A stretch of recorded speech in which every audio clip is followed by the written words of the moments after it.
ओम नमो भगवते वासुदेवाय. ओम महालक्ष्मी नमः. भगवान विष्णूंच्या माता लक्ष्मीच्या कृपेने तुमच्या सर्व इच्छा मनोकामना पूर्ण हो. नमस्कार मंडळी. तर आज आहे अधिक मासाचा 12वा दिवस आणि आज आपण बघणार आहोत श्री अधिक मास महात्म्य अध्याय 12वा. हा अध्याय पठण केल्यामुळे किंवा श्रवण केल्यामुळे आपल्या आयुष्यातील दुःख, दारिद्र्य, गरिबी ही दूर होत असते आणि घरामध्ये सुख, शांती, समृद्धी येते. त्यामुळे व्हिडिओ स्किप न करता शेवटपर्यंत जरूर बघा. चॅनलवरती नवीन असाल तर चॅनल लाईक करा आणि सबस्क्राईब देखील करा. तसेच कमेंटमध्ये ओम नमो भगवते वासुदेवाय किंवा ओम महालक्ष्मी नमः लिहायला विसरू नका, जेणेकरून आपल्याला देखील भगवान विष्णूंचा आणि माता लक्ष्मीचा आशीर्वाद नक्कीच प्राप्त होईल. श्री अधिक मास महात्म्य अध्याय 12वा. श्री गणेशाय नमः. प्रथम वंदुनी विनायकास प्रार्थना केली तयास, सहाय्य या कार्यास करी बा मोरया. सरस्वती देवी शारदे आशीर्वाद तुझा असू दे. कार्य पूर्णत्वा जाऊ दे अधिक मास पोथीचे. माझा मनी दृढ विश्वास सद्गुरू उभे ते पाठीस. मी केवळ त्यांचा दास करते करविते ते एक. नारद पुस्ती नारायणासी पुढे काय घडले कथेसी, ते सांगावे मजसी आतुरता लागलीसे. नारायण ऋषी म्हणती ब्रह्मसुता, अशीचा अर्थता अर्जुन चित्ता लागली होती कथा एकता. ती कृष्ण मुखाने नारायणांनी जे नारदासी कृष्ण कथिले पांडवासी, तेच सांगतो तुझसी. एक ध्यान देऊन या चिंता रोग लागला तेस. तिने त्यागले अन्न पाण्यास केवळ एकच मनी ध्यास. शिवनाम ते जपे काळ सर्प गिळावयास, टपलेला असतो प्रत्येकास. त्याने केला तिचा ग्रास सरता आयुष्य सीमाती. देह त्यागून आत्मज्योती चालली असती ऊर्ध्वगती. शीघ्र आकर्षित झाली ती द्रुपद आयोजित यज्ञकुंडात. तये समयी तो द्रुपद राजा करीत असता यज्ञ काजा. आकर्षित झाला आत्मा तिचा सत्वर यज्ञकुंडी त्या. द्रुपद राजाच्या यज्ञकुंडी धरती झाली नूतन कुडी. कन्या रूपे ती गोमटी प्रकट झाली मेधावती. प्रारब्धाचे भोगाया भोग धारण करुणी नवे अंग. कुंडातुनी तेजस्वी अंग धरती झाली तपस्विनी.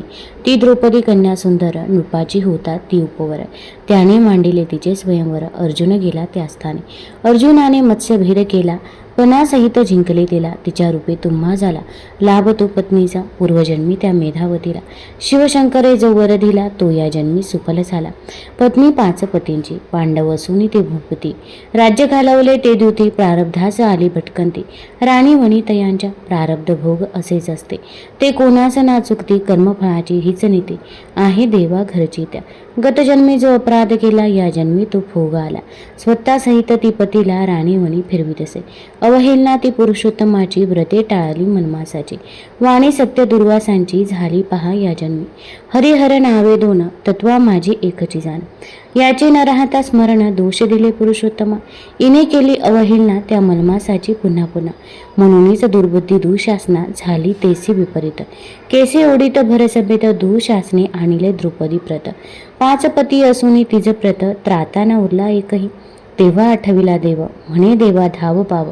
पतिव्रतेवर पडती घाव वासनिक नराधमांचे. वस्त्रास तिच्या घालता हात ती झाली टाहू फोडत. धाव पाव कृष्णा येत करी रक्षण अबलेचे. मला न उरला वाली कोण कोण संकटी धाव घेऊन. करील रक्षण चक्रपाणी एका तुझ्या वाचून. तू दिनांचा कैवारी भक्त सका श्रीहरी. अपराध तो क्षमा करी धाव घेई दयाळा. तिची आर्त हाक एकता करुणा उपजली माझ्या चित्ता. मी अनंत वस्त्रे पुरविता झालो तिला क्षणात. वस्त्रे तिची ती दुःशासना जरी ओढी ती क्रोधान. मी पूर्वीत अनंत वस्त्र जाण लाज राखली सतीची. जो मजला अनन्य शरण त्याचे संकटी मी रक्षिना. करतो सत्वर धाव घेऊन साक्ष याची ती असे. जे का अनन्य शरणागत जे मजला आवडती भक्त.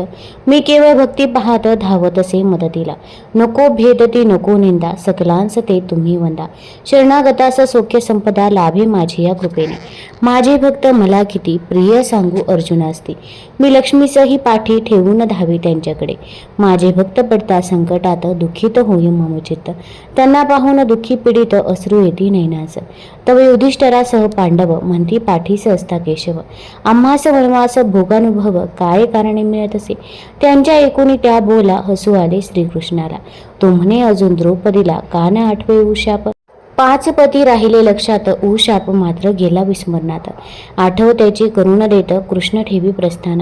तेव्हा धर्म भीम अर्जुन, नकुल सहदेव दोघे जण. धरे द्रौपदी हरिचरण, क्षमा याचना करीतती. म्हणती कृष्ण आम्ही दोषी, अपराध घडला जो आम्हासी. आम्ही दुर्लक्षिले मलमासासी, क्षमा करीबा दयाळा. लेकराचे अक्षम्य अपराध पोटी, माता घालते पहा किती. तू तर हरी जग जेठी, माये बाप सकलांचा. आता तू जैसे बोधशील तैसेच आम्ही करू आचरण भल. करुणी जोडू पुण्य बळ त्या अधिक मासाचे. कृष्ण म्हणे येईल खास, आता लवकर अधिक मास. ते मासी पूजुनी पुरुषोत्तम मास, पुण्य जोडा पद्रास. मलमास लागता जाण, स्नान उपवास करा दान. पुरुषोत्तमाचे नित्य स्मरण करा भक्ती भावाने. काया वाचा अनेक मने, इंद्रिय बुद्धी अहंकाराने. कर्मे घडतील ती जीवाने, पुरुषोत्तमास अर्पावी. कृष्ण म्हणे द्रौपदीला तू भगिनी प्रिय मला. तू या पुरुषोत्तम मासाला व्रताचरण करी ग आहे. तुम्ही करता या व्रताला भेद न राहील मनाला. संतोष होईल दुर्वासाला, आचरता तुम्ही व्रत. सांगून व्रताचरणाचा विधी, म्हणेन दवडा ही संधी. सारा दूर सर्व उपाधी, करा व्रताचरणास. ऐसा हितकारी बोध केला, श्रीकृष्ण द्वारकेस गेला. पुढे येता अधिक मासाला, पांडवे केले पूजन ते. त्याच पुण्य प्रभावाने राज्य वैभव मिळे फिरुनी. सुखी झाले व्रताचरणी पांडव परम भाग्याने. जेव्हा ती हरिकृपा झाली, वनवासाची दुःखे सरली. राजगादी ही परत मिळाली, कृष्ण कृपेने पांडवांचे. ब्रहण नारद पुराणेचा, पांडवांचा उपदेश कृष्णाचा. अध्याय अधिक मास महात्म्याचा पूर्ण इथे झालासे. अरुण विनवणी करी खास, स्वीकारा प्राकृत रचनेस. 12वा अध्याय हरिचरणांस प्रेमभावे समर्पितो. आता या अध्यायाचा मराठी भावार्थ काय आहे तर ते आता आपण जाणून घेऊया. तत्पूर्वी एक विनंती आहे, चॅनलवरती नवीन असाल तर चॅनल लाईक करा आणि सबस्क्राईब देखील करा, जेणेकरून तुम्हाला पुढील अध्याय देखील ऐकायला मिळतील. आणि कमेंटमध्ये ओम नमो भगवते वासुदेवाय जरूर लिहा. तसेच तुम्ही हा व्हिडिओ कुठून बघत आहात ते देखील आम्हाला जरूर कळवा. श्री अधिक मास महात्म्य अध्याय 12वा. पुरुषोत्तम मासाचे महात्म्य. नारदांनी नारायणाला, अर्जुन आणि श्रीकृष्णाला हाच प्रश्न विचारला की त्या मेधावतीचे पुढे काय झाले. तेव्हा कृष्ण म्हणाला, त्या विप्रकन्येला घोर असा चिंता रोग लागला. तिला अन्न पाणी गोड लागेना. आता आपले पुढे कसे होणार या चिंतेत ती असताच पुढे काळ सर्पाने तिच्यावर घाला घातला. ती मरण पावली आणि तिचा आत्मा ऊर्ध्व गतीने वर जात असताना अचानकपणे तो द्रुपदराज त्याच्या नगरीत जो यज्ञ करत होता त्या यज्ञाच्या पवित्र अग्नीकडे ओढला गेला.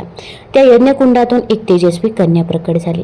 द्रुपदराजाच्या यज्ञात लाभलेल्या त्या कन्येचे द्रौपदी असे नाव ठेवले. ती उपवर होताच राजाने तिचे स्वयंवर मांडले. त्या स्वयंवरास अर्जुन तिथे आला. त्याने तो मत्स्यभेदाचा पण जिंकला आणि तिच्या रूपाने तुम्हा 5 पांडवांना द्रौपदी पत्नी म्हणून मिळाली. ती तुम्हा 5 पांडवांची राणी झाली. पण तिच्या हातून त्या जन्मी पुरुषोत्तमाची मलमासाची अवहेलना झाली. तिने जे दुर्वासांचे वचन अमान्य केले, हरिहरात भेद केला, म्हणूनच दुःशासनास ती तशी दुर्बुद्धी झाली. तिची भर सभेत वस्त्रहरण होण्याची वेळ आली. यावेळी जेव्हा तिने माझा धावा केला तेव्हा मीच तिचे अनंत वस्त्रे पुरवून लज्जारक्षण केले. तेव्हा पांडवांनी विचारले की हे केशवा, अरे तू आमच्या पाठीशी असताना आम्हास हा वनवास का भोगावा लागतो आहे. तेव्हा कृष्ण म्हणाला, ही सारी त्या मलमासाच्या अवहेलनेची परिणिती आहे. आता तुम्ही असे करा की लवकरच अधिक मास येतो आहे, तेव्हा त्या मासात व्रतवैकल्ये जप तप ध्यान दान पूजा करा आणि त्याची कृपा प्राप्त करून घ्या. त्या अधिक मासाचे व्रताचरण केल्याने भगवान पुरुषोत्तमाची तुमच्यावरती कृपा होईल. दुर्वासांनाही संतोष होऊन ते तुम्हास उत्तम आशीर्वाद देतील. असे म्हणून त्या अधिकात काय करायचे हे सांगून तो द्वारकेचा राणा परत गेला. पुढे आलेल्या अधिक मासात पांडवांनी त्यांची पूजा अर्चा व्रताचरण केले आणि त्या पुण्यप्रभावाने पांडवांना पुन्हा त्यांचे राज्य व वैभव परत मिळाले. इथे ब्रह्म नारदीय पुराणातील अधिक मास महात्म्याचा पुरुषोत्तम मासाचे महात्म्य वर्णन करणारा 12वा अध्याय पूर्ण होतो. तुम्हाला जर हा अध्याय ही कथा आवडली असेल तर चॅनल लाईक करा, सबस्क्राईब करा आणि आपल्या मित्रपरिवारासोबत जरूर शेअर करा. धन्यवाद.